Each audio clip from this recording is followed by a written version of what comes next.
Bem-vindos ao canal Sejam Santos, onde vamos explorar a vida e as obras dos santos mais inspiradores da história da Igreja Católica. Nós vamos compartilhar suas histórias, seus ensinamentos e seus exemplos de virtudes, esperando que possam nos inspirar a viver de acordo com os ensinamentos de Cristo.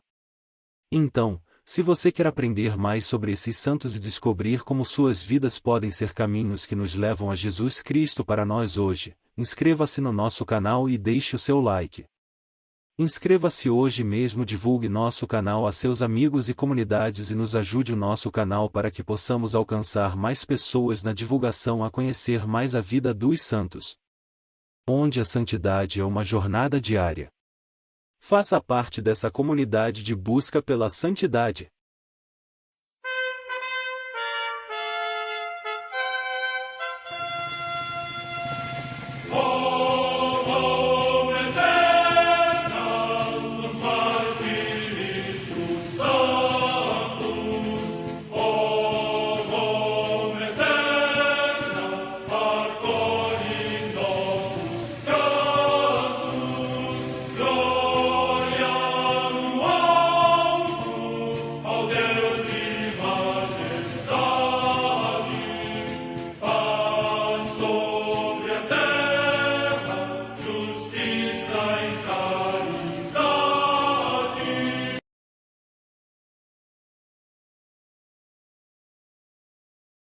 Ler a vida dos santos desperta em nós o desejo de seguir a Cristo. Através de suas vidas podemos aprender as virtudes, a sabedoria e o amor de Deus. Cada santo nos oferece um modelo de vida a ser imitado, como diz São Paulo na carta aos Hebreus, capítulo 12, versículo 1. Estamos rodeados por uma nuvem de testemunhas. A Igreja foi fundada por nosso Senhor Jesus Cristo não apenas como uma instituição, mas uma autêntica família. Os santos mártires, confessores, doutores, as virgens, os santos pastores e todos os demais santos são realmente nossos irmãos que nos precederam no caminho da fé e já estão no céu, para onde também iremos nós, pela graça de Deus. Portanto, sede santos, assim como o vosso Pai Celeste é santo. Mateus capítulo 5, versículo 48. Hoje, dia 3 de outubro, celebra a Igreja a vida desse grande santo, Beato Jesus Emílio Jaramillo Monsalve. A Santa Madre Igreja celebra também nesse dia os santos. Comemoração de São Dionísio Areopagita, que se converteu a Cristo quando o apóstolo São Paulo falou no Areópago e foi constituído primeiro bispo de Atenas. Em Roma, no cemitério de Ponciano, junto à Via Portuense, Santa Cândida, mártir. Data da morte incerta. Em Alexandria, no Egito, a comemoração dos santos Fausto, Caio, Pedro, Paulo, Eusébio, Queremão, Lúcio e outros dois, que, no tempo do imperador Décio e do imperador Valeriano, por ordem do prefeito Emiliano, sofreram muito, juntamente com o bispo Dionísio, como confessores da fé. A ele se associa Fausto, que sofreu o martírio no tempo do imperador Diocleciano. Data da morte no século III. Em Maiúma, na Palestina, a comemoração de Santo Exíquio, monge, que foi discípulo de Santo Hilarião e seu companheiro de peregrinação. Data da morte no século IV. Comemoração de São Maximiano, bispo de Bagai, na Numídia, na atual Argélia, que, repetidamente torturado pelos hereges, foi depois precipitado do alto de uma torre e abandonado como morto, mas, recolhido por uns transeuntes, recuperou a saúde e não desistiu de lutar pela fé católica. Data da morte no ano 410. Em Toulon, na Provença, região da Gália, agora na França, São Cipriano, bispo, discípulo de São Cesário de Arles, que defendeu em vários sínodos a verdadeira fé sobre a graça, ensinando que ninguém pode por si só alcançar as realidades divinas, se antes não é chamado pela graça de Deus. Data da morte no ano 543. Na Saxônia, território da atual Alemanha, os santos mártires de nome Evaldo, um chamado negro e o outro branco, ambos presbíteros naturais da Inglaterra, que, seguindo o exemplo de São Willibrord e seus companheiros, partiram para evangelizar os saxões e, tendo começado a anunciar-lhes Cristo, foram presos pelos pagãos e padeceram o martírio. Data da morte no ano 695. No mosteiro de Metten, na Baviera, atualmente na Alemanha, o beato Tão, fundador e primeiro abade. Data da morte no ano 802. Em Chur, no território dos Helvécios, hoje na Suíça, o beato Adalgoto, bispo, discípulo de São Bernardo em Claraval, que foi admirável exemplo de observância monástica. Data da morte no ano 1160. Nas margens do rio Uruaçu, próximo de Natal, cidade do Brasil, os beatos Ambrósio Francisco Ferro, presbítero, e seus companheiros, mártires, que foram vítimas da opressão desencadeada contra a fé católica. São estes os seus nomes: Antônio Baracho, Antônio Vilela Cid, Antônio Vilela Júnior e sua filha, Diogo Pereira, Manuel Rodrigues Moura e sua esposa, filha de Francisco Dias Júnior, Francisco de Bastos, Francisco Mendes Pereira, João da Silveira, João Lostal Navarro, João Martins e 7 jovens, José do Porto, Mateus Moreira, Simão Correia, Estevão Machado de Miranda e 2 filhas suas, Vicente de Souza Pereira. Data da morte no ano 1645. Em Madrid, na Espanha, o beato Crescêncio Garcia Pobo, presbítero da Congregação dos Terciários Capuchinhos de Nossa Senhora das Dores e mártir, que, durante a perseguição contra a fé, derramou seu sangue por Cristo. Data da morte no ano 1936. Em Barcelona, também na Espanha, o beato Eufrosino Maria, José Luís Raga Nadal, religioso da Ordem dos Carmelitas e mártir, que foi assassinado na mesma perseguição contra a Igreja. Data da morte no ano 1936. Vida do beato Jesus Emílio Jaramillo Monsalve.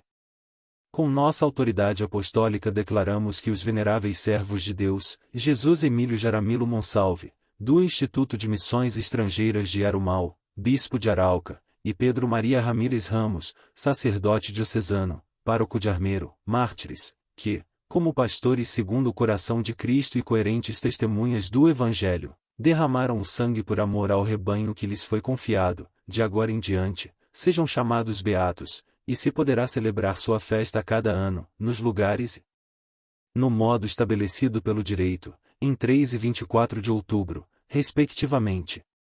Papa Francisco, a 9 de setembro de 2017. Dom Jesus Emílio Jaramillo nasceu em 14 de fevereiro de 1916 em Santo Domingo, em Antioquia. Foi ordenado sacerdote dos missionários xaverianos de Arum em 1º de setembro de 1940, quando tinha 24 anos. Em 19 de setembro de 1940, 3 semanas depois de ser ordenado, escreveu a seu reitor, Padre Aníbal Munhoz Duque: creio que agora meu espírito é mais capaz de apreciar a grandeza da minha vocação missionária, sinto-me tão próximo de Cristo, eu sinto em minhas entranhas como nasce o enorme amor por minhas ovelhas. Finalmente meu óleo será amassado com o trigo de Deus. E pouco tempo depois ele escreve: eu era seu filho espiritual, lembra? Sua reverência conhece minha alma, e não me deixe sozinho aqui, mas por favor, alimente-me com os conselhos como antes. A luta das almas é modelar-se com as características de um homem consciente de grandes responsabilidades. O sacerdócio requer enorme capacidade para se levantar, uma entrega enorme de espírito, um coração de fera, uma santa independência de caráter, um desapego de tudo, etc. A graça de Deus dá força para dar frutos com a grandeza que está escondida na alma do ungido. Ser grande dói muito, mas você tem que saber como se manter nas alturas que subimos pela mão de outra pessoa e na mão de Deus. Por aqui você pode tocar os mistérios das terríveis desordens do pecado, da tenacidade do amor de Deus que persiste amando aqueles que só com a carne se preocupam. Uma parte muito importante de seu ministério pastoral é seu serviço como capelão da prisão feminina de Bogotá, bairro de Las Águas. Sua atividade catequética e conselheira espiritual entre as presas, fez com que ele penetrasse no misterioso ambiente de pecado e misericórdia e o transformasse em um verdadeiro pastor, sem medo de amar muito suas ovelhas. Deus concedeu-lhe imensas satisfações espirituais e grandes experiências pastorais lá. O Papa Paulo VI designou o vigário apostólico de Arauca em 11 de novembro de 1970 e recebeu a ordenação episcopal em 10 de janeiro de 1971. Sua incorporação ao colégio episcopal e à plenitude do sacerdócio, assumido na sua profunda espiritualidade sacerdotal, na sua fidelidade inabalável à Santa Igreja e conhecimento teológico que o distinguia, inspirou uma de suas melhores peças de oratória e místicas. Eu sei que o episcopado é um chamado divino, o último talvez, impetuoso e irresistível, para minha conversão, o qual transformará, como espero, até ao meu inconsciente, para criar o homem de Deus que desejava ser, sem alcançar, desde o chamado da minha distante juventude. No báculo vejo um ramo da cruz e um sinal escatológico para andar na frente dos fiéis para golpear com sua ponta as portas do coração de Deus, quando da noite definitiva cerre os caminhos da peregrinação. Concedei-me, Senhor, o dom imerecido para não decepcionar as esperanças de muitos, que contam com a pequenez das minhas forças, que, como espero, podem se tornar irresistíveis como funda de Davi, sustentada pelo poder esmagador de sua graça. Confrontado com a violência mais atroz que a América sofreu, ele não se encolheu, ensaiou em defesa dos direitos humanos, respeito pela pessoa, defesa da vida, dignidade e o direito da Igreja, mãe e mestra, e do império da verdade. Suas últimas declarações são como as trincheiras de Jeremias, e ele conjuga sua angústia com as lágrimas das viúvas e dos órfãos, e ele mergulha as mãos no sangue de seu sacerdote e dos irmãos abatidos. Ele não permitiu que seu compromisso sagrado como pastor permanecesse em casa, quando no campo lhe preparam armadilhas. Certamente por causa desse espírito de homem convicto e prestativo, seu povo o amava e o admirava. Sua memória para o povo fiel é tão brilhante quanto foi para seus alunos e missionários em Yarumal. Dar a sua vida pelos seus tornou-se agora a oferta espontânea de seu episcopado, e, portanto, no dia de sua prisão para matá-lo, ele poderia dizer aos seus algozes: se precisar de mim, deixem ir os outros, os padres e leigos que o acompanharam em sua última jornada.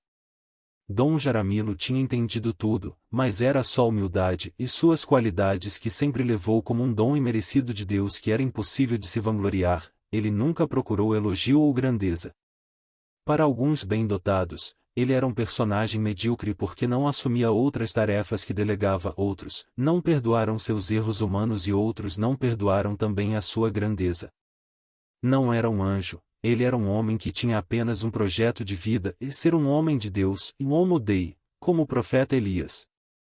A vivência de seu episcopado, desde sua consagração até o fim de sua vida, foi um contínuo testemunho de ardente zelo e entrega generosa que ele coroou com sua morte heroica em 2 de outubro de 1989, e ele foi sequestrado, torturado e morto por um guerrilheiro do ELN. Seu corpo foi encontrado com vários tiros de rifle na beira de uma estrada. No lugar em que foi encontrado ergue-se uma cruz comemorativa e um templo onde todos os anos os fiéis católicos de toda a diocese de Arauca se encontram a cada 2 de outubro para comemorar o assassinato de seu primeiro bispo. A morte será sempre uma consequência da vida. A vida de Dom Jaramillo foi radicalizada na defesa da pessoa e no testemunho da verdade sem contemplações.